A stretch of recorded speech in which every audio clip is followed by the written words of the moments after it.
Irmãos, na paz do Senhor. Capítulo 1, versículo 6, a parte B. Podemos ler a palavra do Senhor, irmãos? Diz assim a parte B: aquele que em vós começou a boa obra, a aperfeiçoará até o dia de Jesus Cristo. Podeis se assentar no nome do Senhor Jesus. Querido, nós louvamos a Deus, porque Deus, Ele é infinitamente bom e misericordioso para com os seus filhos, para com a tua igreja, para com o teu povo. E quando nós paramos para meditar na palavra de Deus, nós observamos que de todas as formas, sejam elas grandes ou pequenas, o Espírito Santo, Ele quer palestrar com os teus filhos. O Espírito Santo, Ele quer falar conosco. O Espírito Santo quer nos ensinar. O Espírito Santo quer nos revelar. E quando você entra na dimensão da presença de Deus, da presença do Deus Todo-Poderoso, quando você jamais não consegue se conter diante de Deus, querido, porque quando nós entramos, diante do Senhor, e rasgar o coração, e rasgar o sentimento, e rasgar os nossos temores, e falar: Deus, eis-me aqui, olha a situação que eu me encontro, mas o Senhor pode mudar a minha história, pode mudar a minha causa, pode transformar. Senhor, os meus passos não são os passos que o Senhor quer, mas eu quero à noite. Se entrou alguém aqui desta maneira, que já falou com Deus: Deus, eu estou aqui, mas só o Senhor sabe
podia sair dali em liberdade, ou se ali seriam os últimos dias da sua vida.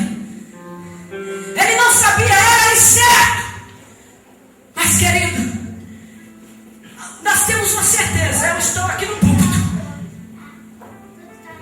você está aí sentado, você veio aqui adorar.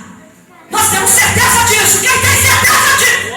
Quem tem certeza disso? Quem veio aqui adorar? O apóstolo Paulo lá na prisão, ele tinha uma certeza: eu estou aqui nessa prisão, porque através da minha vida outras pessoas vão ser alcançadas pelo Evangelho de Cristo. Eu estou aqui na prisão porque eu falei a verdade. Eu estou aqui na prisão porque eu ganhei almas lá em Filipe. Eu estou aqui na prisão porque eu passei em Macedônia e a igreja foi edificada. Eu estou aqui porque eu passei lá em Efeso e algo extraordinário aconteceu. O meu nome não sobrou, não. Foi o nome do Senhor Jesus. É por causa do Evangelho, por causa da palavra. Eu estou aqui hoje, mas eu não me preocupo com isso.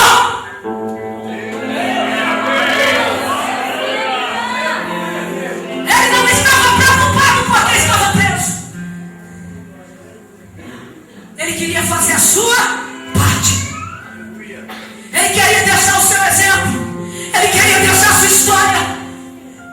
Ele queria que aqueles que tivessem liberdade, que não tivessem preso como ele estava, mas ele queria que aqueles que estivessem em liberdade estivessem prontos também para ser presos, estivessem preparados também para ser perseguido, estivessem preparados também para ser levado até mesmo à morte. Ele queria ensinar isso a Filipos. Ele queria que os cristãos lá de Filipos entendessem que, padecesse necessidade ou não, eles deveriam ser fiel ao Senhor. E quando eu paro para meditar nessa carta que ele escreve, meu Deus, ele quer consolar os crentes em Filipe. Porque os crentes em Filipe, um estava com dúvida do que estava acontecendo com o pastor Paulo. Eles estavam em dúvida do que realmente estava acontecendo. A Bíblia vem nos dizer que levantava outras pessoas para pregar o Evangelho, mas usavam o nome de Paulo. Diziam que se Paulo estava na prisão, é porque alguma coisa ele tinha feito de errado. Agora o apóstolo Paulo escreve rapidamente para Filipe e diz para Filipe assim: olha, eu estou aqui, é por causa do Evangelho, não é porque eu cometi crime nenhum. Sabe por quê? Porque quando somos perseguidos, quando somos lá, Deus nos manda para uma situação difícil.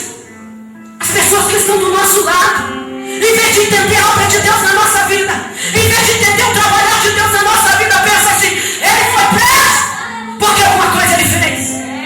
Ela está sendo provada porque alguma coisa ela aprontou. Ela está sendo perseguida porque alguma coisa aconteceu. Nós temos a tendência de julgar, mas, querido, no meio do povo de Deus, não pode haver julgamento. No meio da igreja do Senhor, não pode haver julgamento.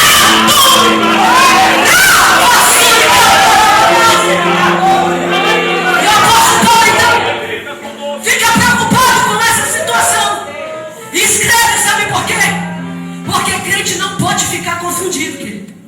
O crente, quando ele tem uma pulguinha assim atrás da orelha, ele para de orar, ele para de jejuar, ele para de perseverar. Quando o crente está com uma pulga atrás da orelha, quando ele coloca alguma coisa na cabeça que ele não tira aquilo limpo, ele esquece que ele é crente, ele esquece que ele é servo, ele esquece que ele é obreiro, ele esquece que é o irmão do ciclo de oração, esquece que faz parte da mocidade. E começou com uma pessoa, que agora o apóstolo Paulo, 10 anos depois, começa a escrever uma carta para a igreja. Quando a semente é plantada, quando a semente de Deus, a semente da palavra, ainda que essa terra seja seca, ainda que ela esteja rachada, se é a palavra de Deus, se é a pura, a genuína, a verdadeira, a que não tem engano, a que não tem falsidade, se é a palavra, a terra pode estar pura.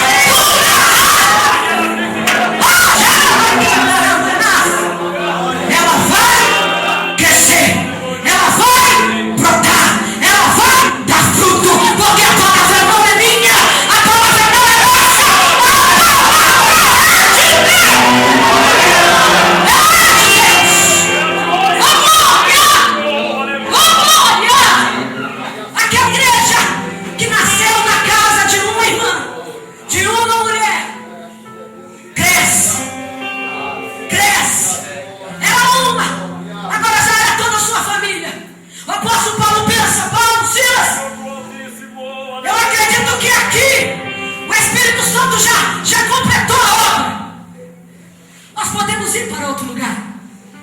E a Bíblia vem dizer que durante aqueles dias que eles estavam ali, surge uma situação aonde Paulo ele se incomoda de tal forma com uma jovem, que chega um tempo que ele chega para ela e expulsa os demônios que tinha na vida dela. E por causa disso, eles vão parar numa prisão. Mas eu aprendo na palavra de Deus que não foi por causa disso, não foi por causa daquela jovem, não foi por causa dos demônios, não foi porque aqueles donos daquela moça quiseram que eles fossem presos. Não foi, querido. Quando eu dou continuidade a essa passagem bíblica que está em Atos no capítulo 16, versículo 25, eu vou entender que lá dentro da prisão Deus tinha um propósito com a igreja de Deus. Sabe por quê, crente? Porque demônio não para a obra de Deus. Grandes, poderosos, riquinhos, prefeito, vereador, presidente, deputado, nada disso para a obra de Deus. Ninguém para a obra de Deus.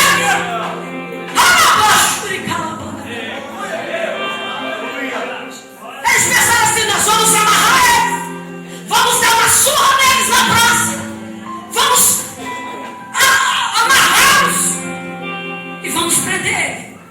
E assim a gente fecha a boca deles. Chegaram agora, vão ver que o negócio não é assim. Aqui quem manda somos nós. Querido, bate o pé assim, ó. Quem manda aqui é Deus. É Deus. Eu estava hoje lá no Espírito Santo, lá na cidade por nome Anchieta, e lá quem manda é Deus. Agora eu estou dentro de uma cidade do estado de Minas Gerais, por nome Três Corações, e quem manda aqui é Deus.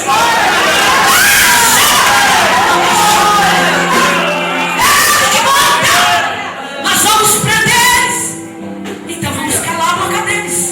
Amanhã de manhã a gente manda eles embora, porque a gente não quer alvoroço na nossa cidade. Crente, por acaso onde você está chegando, como eu disse, nós não andamos sozinhos, nós andamos com Deus. Então aonde Deus entra, que você está, alvoroço tem que acontecer. O alvoroço de Deus tem que acontecer. Já do Icandarabaxé. Aleluia! E quando eu olho para essa passagem bíblica, não foi por causa dos donos daquela escrava. O olhar de Deus não é igual ao nosso olhar que tem só esse alcance. Só posso olhar até ali naquela parede. Não posso nem olhar muito. Até na parede não dá, porque eu tenho problema de vista. Não consigo alcançar nem quem está lá atrás. Só consigo ver com perfeição quem está aqui.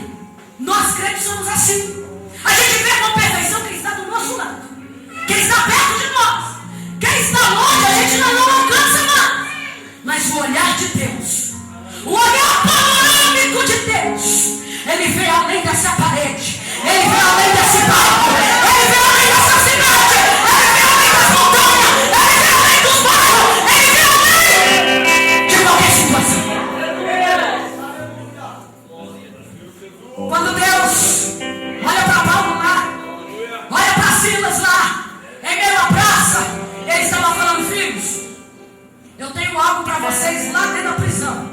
Tem alguém lá esperando por mim. Tem alguém lá dentro da prisão esperando por mim. Eu preciso de Paulo e Silas, porque não tinha ninguém ali. Lídia tinha acabado de aceitar Jesus. Família de Lídia tinha acabado de aceitar Jesus. Quem tinha coragem de colocar a cara a tapa era Paulo e Silas. Tanto é, queridos, que eles não negaram a fé. Apanharam, foram açoitados, todos feridos, machucados, humilhados. Mas quando deu perto de meia-noite, olha para mim, querido, perto de meia-noite, com fome, com frio, machucado, ferido, uma situação difícil. Mas a Bíblia vem falar para mim, a Bíblia vem revelar para mim e para você, que a única coisa que saía da boca deles era louco.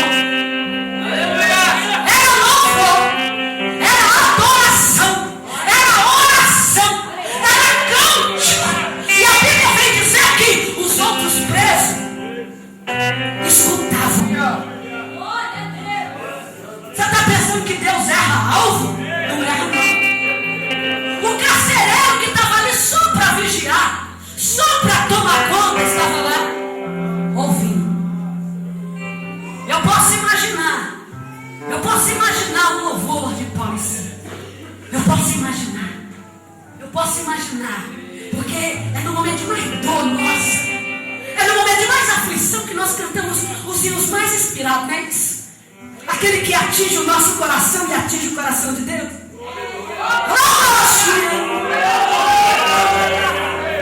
Quando tudo perante o Senhor estiver e todo o teu ser Ele controlar, só então há de ver que o Senhor tem poder. O terremoto está vindo. Quando tudo deixares no altar, e o terremoto de Deus está chegando. O terremoto está chegando. O terremoto de Deus está chegando. E eles cantavam ali adorando. Um cantava, o outro orava, o outro cantava, ficava aquela coisa mais linda ali. Aí um cutucava o outro, falava assim: Paulo, eles estão ouvindo, vão cantar mais alto.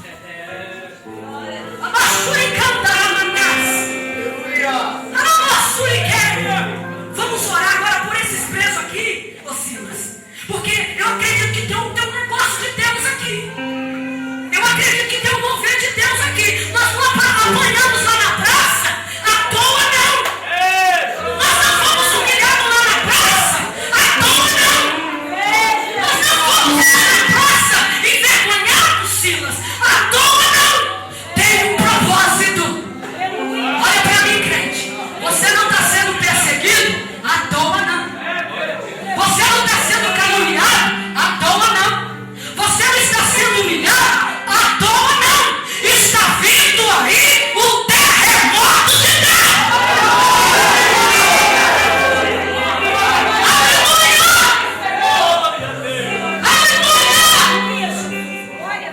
A Bíblia vem me dizer que de repente o terremoto veio e abriu todas as prisões.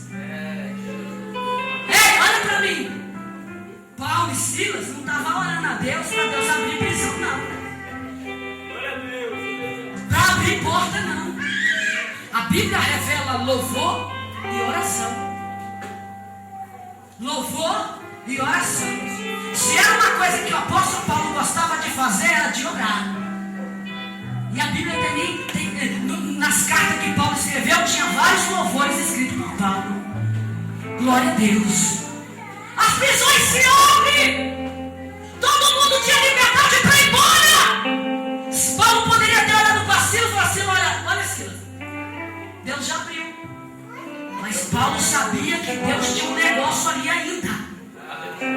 Não é porque as prisões se abriram que Deus tinha dado liberdade para Paulo e Silas ir embora, não. Não, vem cá, você não quer ser por favor, não. Está empurrado com Deus. Está empurrado com Deus. Está aborrecido com Deus. Mostra e canta, Mamanás. Você já viu uma criança com pirraça? Quando a minha filha tinha 2 anos, que ela começava a bater o pezinho no chão, de pirracinha, eu falava: vem cá que tem uma coisa boa aqui pra você. Assim é com Deus, crente. Para de fazer pirraça.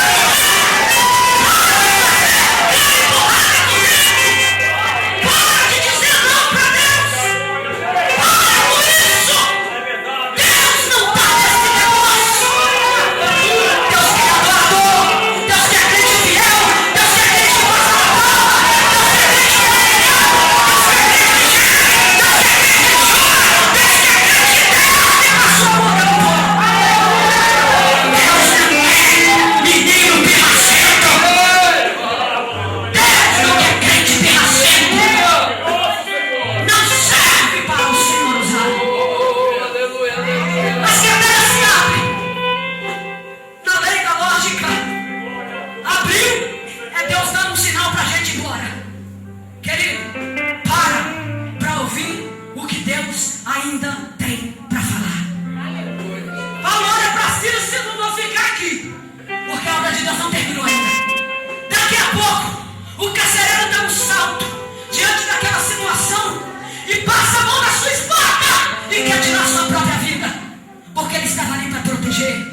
ele olha, não tinha ninguém mais. Mas Paulo grita lá dentro e fala: olha, não faça tal coisa, porque nós estamos aqui. A obra de Deus estava incompleta, mas Paulo estava entendendo o trabalhar de Deus. Pastor, eu não sei o que acontece, mas a obra de Deus está incompleta, mas Deus é fiel para revelar.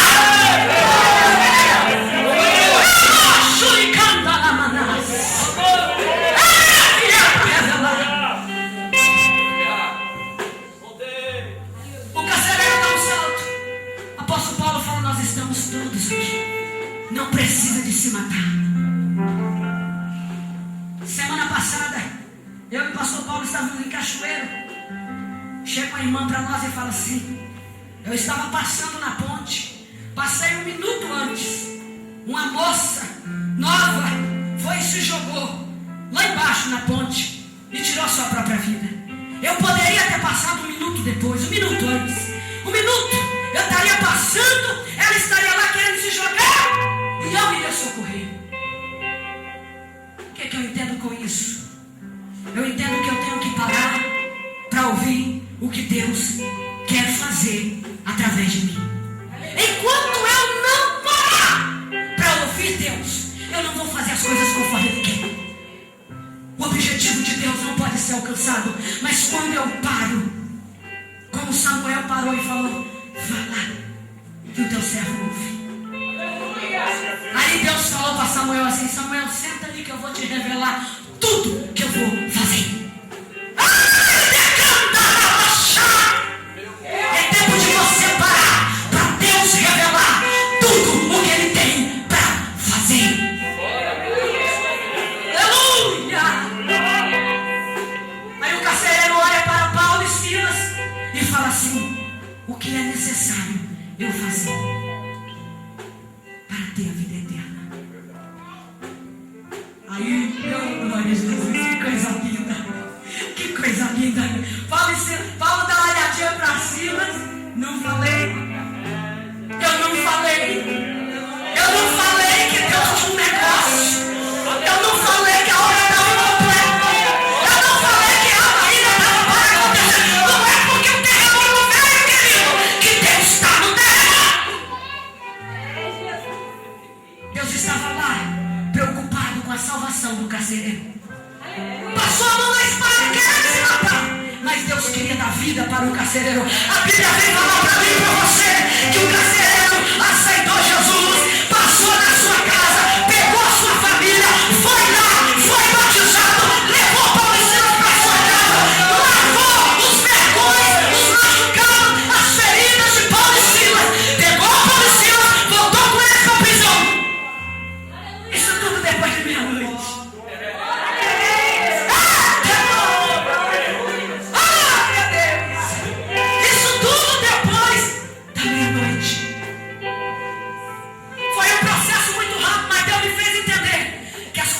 Quando acontece é rápido. Naquele intervalo de meia-noite até o dia clarear, o carcereiro aceitou Jesus, a família do carcereiro aceitou Jesus, a família toda foi batizada. Paulo e Silas foram tratados dos vergões, as feridas machucadas e colocaram eles lá de novo na prisão. Aí no outro dia veio a ordem: pode mandar soltar Paulo e Silas. Deus já tinha soltado. Deus já tinha soltado. Eles estavam livres. Aí os grandão da cidade, os manda-chuva, aqueles que pensam que é alguma coisa, pode mandar soltar eles. Vem o terremoto e abriu a prisão. Não se preocupa não. Lá em Roma vai vir um terremoto também. Vai abrir a prisão também. Queridos, olha para mim. Passou 1 ano, passou 2, até mais, mas a prisão não se abriu. Porque a obra de Deus, a obra é de Deus. Quando Ele quer soltar, Ele solta. Quando Ele quer manter lá, Ele mantém lá.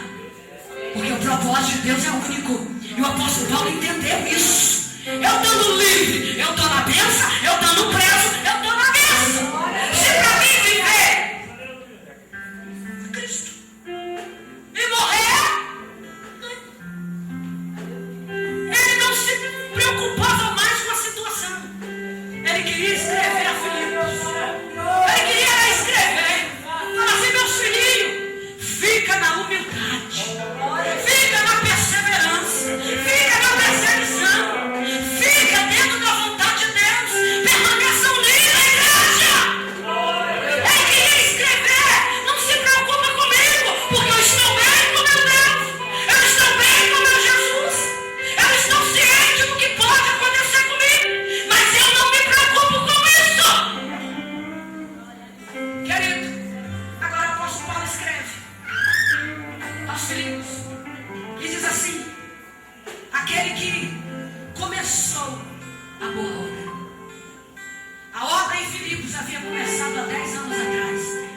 estava dizendo, Jesus começou a boa obra em Filipe. E ele aperfeiçoará. Ele aperfeiçoará. Ele aperfeiçoará até ao dia da tua vinda. Olha para mim, eu passo. A minha força passa. O meu tempo passa. Você passa. Os obreiros aqui em cima passam. Mas quem aperfeiçoa a obra, quem termina a obra, a palavra aperfeiçoar significa tornar perfeito aquilo que é imperfeito. Deus estava falando, eu comecei, eu vou terminar. Eu comecei, eu efetuei, mas agora eu vou finalizar. Não vai ficar incompleto. A Bíblia vem nos dizer logo depois que Paulo partiu para o Senhor, mas a igreja em Filipe está lá.